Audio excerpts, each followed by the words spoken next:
Andrew McCART, IFL TV, proudly sponsored by Everlast. And I've got to say, for the first time, I am very delighted to be joined by Fred Julan. I hope I pronounced that right.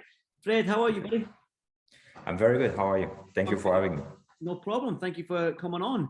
Yeah, we've got an intriguing conversation ahead of us. We're going to talk about this boxing culture that you've launched and the reasoning behind it and what it does. But before we get into that, I do want to get your background into boxing because you are a fighter. You're a light heavyweight. You've got a record of 10-1. So just break down your boxing career so far. Okay, so originally I come from France, so I live in New York now. I've been here for 10 years. So originally I moved from France because back in the days, the boxing was not doing anything. So nothing was happening, moved to New York. I had 8 amateur fights at the time. I did a couple amateur fights in New York. I won the Golden Glove 2 times, which was like a big competition here in US. And then I turned pro in 2016. I have now I'm 12-1. I have 13 fights under my belt, and I came here to turn pro, and now I'm established pro, and now the next goal is to get a title shot and maybe 2. I'm getting older, but when I came and I was like hungry for it, I was like, I want all the title. Now I'm more realistic, because of the politics in the business. I'm like, if I get 1 shot, I'm good. Yeah, I mean, you had a fight December last year, I believe, but there was a 2-year gap, nearly a 2-year gap between that fight, obviously with the pandemic and everything like that. But your last fight was a decision loss. Do you have goals to keep on fighting and maybe get back in the win column?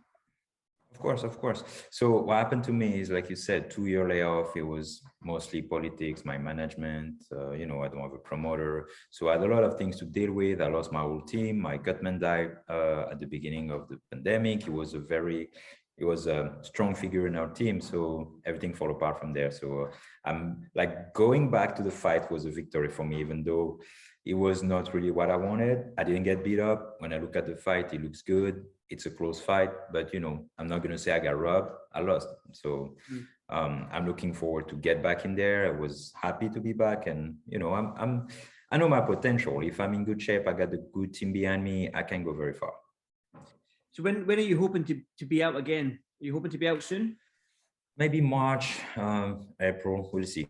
It's I have a lot of things to figure now so far as team and everything. I mean, the light heavyweight division right now is, for you to get that title shot, there's some scary names in there with Arthur Beterbiev, Joe Smith Jr., Callum Smith is there, Bivol, Gilberto Ramirez. It's a hard, tough old division there, Fred. It is, but honestly, I've sparred with some top guys. The one that really scared me the most is Beterbiev, because I sparred with Marcus Brown. And Marcus Brown, he's a high level. It's hard for me. So I was like, what Beterbiev would do to me? So that's when I realized, okay, there is different level to that game. It's like, I'm not afraid of the other guys because, otherwise other than their amateur background, I don't know what they have more than us. We're all human at the end. It's like, it's all about preparation. If you give me the right preparation, I think I can take any of them. Beterbiev, I had a conversation about Canelo coming up to 175 and facing Beterbiev. You can argue that Canelo can maybe beat these guys, all the guys at 175, but Beterbiev is probably the one that you've got a question mark there. Exactly, because he's a monster. Like, there is very few. Like, why so long? He was like inexistent everybody was avoiding him. You are champion in WBA, WBC, all of them guys. Beterbiev didn't exist. They've avoided him for a reason. Well, exactly, and he's proven that. 17 wins, 17 knockouts. Yeah, it's good to see. Like, you're an active boxer, but you've started this boxing culture thing, and it's but why? Why, when you're an active boxer and you need to train, you've got to look after your nutrition, you've got to make weight. There's all these things that goes with being a professional athlete, and especially boxing, the hurt business. You need to take it serious. So why have you launched this boxing culture? First of all, and maybe a second part to that question is, why? Why did you come up with boxing culture? Just give a little background on what it does and what you do. Okay, so like I said, like boxing has a lot of politics, and I've been confronted to them very early in my career because okay, I got money, I had money guy behind me, but unfortunately they didn't know much about the game, right? They had money, so you can, I don't know if I should explain how the business work when you have no promoter, right? So when you have no promoter, your manager is supposed to find you fights, but how you get fights? You call somebody, all right, I need a fight for my fighter. All right, I have a slot, it's gonna cost you X, Y, Z. So you do that to build up the record of your fighter, right? So obviously it's gonna take time, sometimes it doesn't go your way, and at the end, maybe you end up going nowhere. So if I knew that when I started, not when I started boxing, but when I made the choice of turning professional, I would be like, all right, maybe we need to hire this type of guys, maybe to help us do this and that. The problem is there is no blueprint for a career, right? And when you're a boxer, you don't know where to look. There is nowhere to look. You go to the all official website, or whether it is France, where I come from, or US, UK, I don't know. But like, where do you find the resources of what to do, how to do it? There is not. So I was like, why don't I put it together, right? Such as like legal advice, how to find a manager, how to find a trainer, all the promoters. So we listed them, and then came the whole idea of like creating a community to help fighters. And I have a couple of fighters joining us, and we are welcoming any other fighters that want to join the cause and help the movement. You've launched in France, I believe, and Yes. you're looking to launch in the UK now. Have you had any interest from the UK in fighters, managers, promoters, anyone like that? So we have a couple sports specialists. A lot of the conditioning coaches are interested. We have also like mental preparation, like mental coach and things like that. Fighters, I think we have 2 or 3 fighters. It's growing slowly, like, because it's mostly in French on the Instagram. So now we develop a global Instagram one for English speaker. So yeah, we're looking forward to go to UK, maybe sponsor a couple athletes, so they can represent the brand and make the movement grow like globally. Would you be coming over to the UK to help launch the boxing culture? Yeah, because it's not far from France, and I'm like this summer I traveled Europe. I was in France. I went to Sweden, Morocco, and maybe like this year we're thinking about going to UK. I got a couple of contacts there. And the boxing culture is. You said you're on Instagram.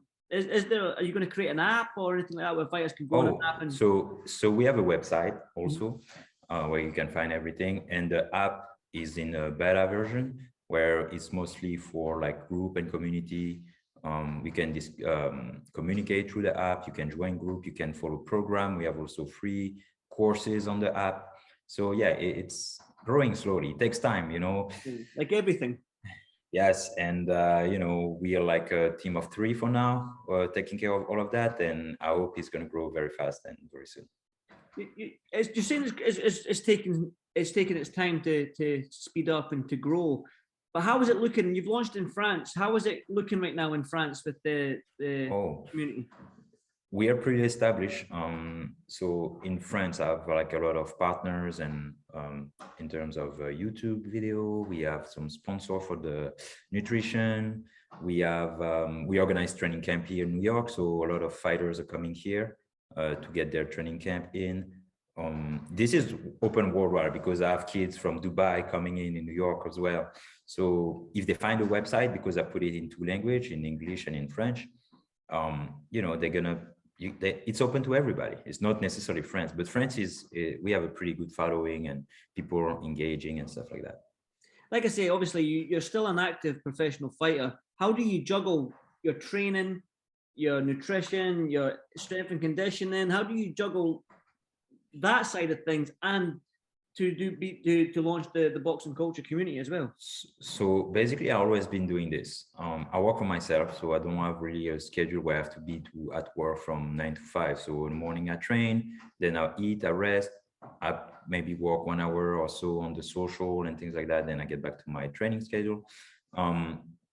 It's difficult when it when the fight comes, I give up on everything. Like I let everything on the side. I put the business, say, okay, this is gonna wait. And I have like now, thank God I have people working with me and helping me on those things.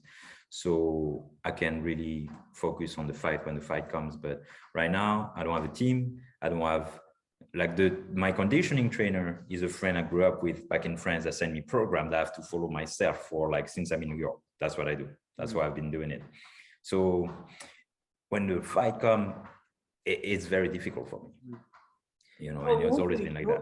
Hopefully you can launch Box in the US and use your own company to help you build that team, which is, I can, now that you're explaining it a little bit more, I can get where you're coming from. I mean, you can go on the website and you can look down the list of trainers, and I'm guessing there'll be contact details for the trainers and stuff like that. That's the idea. But even for me, it's difficult because you get the trainers there, but the old school, like boxing, the problem we have in the boxing, and that's why I think it's going to take some time, is that most of the head trainers are old timers, right? So when you talk about technology, they'll be like, oh, I don't understand this. Like, so it's more the new generation of trainer coming in, right? So if you're on some old timer, this guy is never going to open his phone or go on the website, register, create a pro. No, you have a number. I'm going to call this guy. We're going to go spar with this guy, or, you know, that's how boxing always been. Like we're trying to be like some sort of revolutionary of the sport. It takes, you know, some guts to do it, but listen, you don't know until you try. So I like what I do. I love what the potential it has to bring to the community. So I'm going to do it. Yeah, I don't make money from it. It's just, I think we need it. And if I can leave a mark in the sport, not as, oh, he was a great fighter, but he helped doing this. Listen, I'm happy with that. You seem like you're ambitious and you're really, really wanting this to work. So what are your sort of like hopes and dreams and ambitions right now for the boxing culture community, like you're saying, and stuff like that, for, especially in this calendar year for 2022? What are you hoping for in this year? So I'm hoping for a big name to join us, like a big fighter, whether US, UK, France, like some big names that come and support the message behind what we try to do. And because a lot of we see the front scene of boxing, like the big names, we see Joshua, we see I'd say Canelo, like in my country, we see Tony Yoka. So like, oh, we dream about this. So we think boxing is like this, but we don't see the journeyman, the guy like me that don't have promoter, that struggle to make it. So I want them fighters like that struggle on the way up to give their message as well and support the movement. This year, I would love to have like at least 1 or 2 fighters, big names, and that's going to draw all the other one and understand to help share the message and show what we try to do. It's good. I like what you said there, to bring all the guys that don't have the promoters, the managers, because there's some talented fighters, but a promoter won't look at them if they don't sell tickets. You can have the best fighter in the planet right there, but if he doesn't sell 500 tickets, he might not get on the show. Do you know what I mean? So it's good that you're giving these young fighters a platform, because although boxing looks glamorous at the top with your Canelos and your Joshuas and all these guys and Tyson Furies, although it looks glamorous at the top, there's hundreds and thousands, hundreds and maybe even thousands of fighters at the bottom that are struggling to get a fight, struggling to get a manager, to do their boxing career because they're juggling a 9-to-5 job. So yeah, I like what you're doing. And is that sort of like just because of the way you came through the boxing scene, that's why you're doing it, because you were that fighter that was struggling to sell them tickets or struggling to find that promoter? Was that the reason behind the boxing culture? Exactly. Every innovation come with a need, and that need I felt like a big need when I was like with my trainer. I had a great trainer here. He was a master strategist, but unfortunately, he was very close-minded in the business, right? So he wouldn't work with nobody. And I was like, man, we got to change this, because not only him to think like this, a lot of those old-timers think like this. And what I want to bring is like a new understanding of the business, because boxing is a sport, but don't get confused. It's a big business. So I want to show that business aspect to the fighters so they understand how to promote themselves, how to interact in the game of the social media, because that's a game. Like you said, if you want to fight, you need to sell tickets. what's your following on Instagram? That's the first thing the promoter is going to look. So if you know and you learn how to develop this aspect, maybe that can bring more things for the fighters. And if you're on the platform now, and we have manager now using the platform and promoters tomorrow, now you have exposure for those guys, and eventually that can unlock a lot of things, you know. In terms of unlocking a lot of things, like I said to you, some of these fighters that fight on these small hall shows, they still work that 9 to 5, and it is kind of hard for them to juggle that 9 to 5 job and in the gym 9 to 5 job and training. So with the boxing culture, like you said, obviously with the social media side of things, will you help with the sponsorship, maybe getting a fighter a sponsorship for a fight so he can maybe quit his job for 2 weeks and just... Yes. Yeah, that's that as well. So yeah, so the whole goal behind this is to educate fighters and maybe help them, like having specialists, marketing specialists, to help them to develop that aspect so they can reach out for sponsors. I had a guy that was doing this, but you know, one is not enough. We need like communication agent, marketing specialists, sellers that come on the platform, propose their service, maybe like as some on the contract form. Like if I'm a marketing specialist or analyst, whatever, I reach out this fighter, I say, hey, listen, I think I can find you sponsors. I can take a cut of 10 point on 10% of that contract, and then you can be independent, things like that. So not only I want to have sports specialists on the platform, but people that can help them, you know, to grow and develop the whole business aspect of that. And that can be very big. Definitely. And just going back to the launch in the UK, because like you said, you have launched in France. When are you looking to do this in the UK? When? When, yeah. Oh, so we started already to reach out to fighters. We're gonna launch a campaign beginning of April. We're gonna launch, and we'll see the return. You know, we have also eventually a sponsor, how you call that, affiliate program. We're gonna launch, like we're gonna, you know, give apparel and like things like that, a hat, t-shirt to some fighters, and so they can represent us after fight, and so that bring curiosity from each other. You know, the whole idea is for boxers by boxers. So if fighters join us, it gave like a legitimacy to the platform, you know. Definitely. You obviously you do it in French, you do it in English. We all know that the Mexicans are a big following in the sport. Will you be looking to branch out in Spanish as well? Listen, this is long term. I want to be global. I'm a dreamer. The idea of this, I think, if some big money people come and join the thing, it can become international very fast. Yeah, it's like I say, because boxing is although it's a business, like you said, and you mentioned the politics within the sport, but it does have that family aspect with the fighters.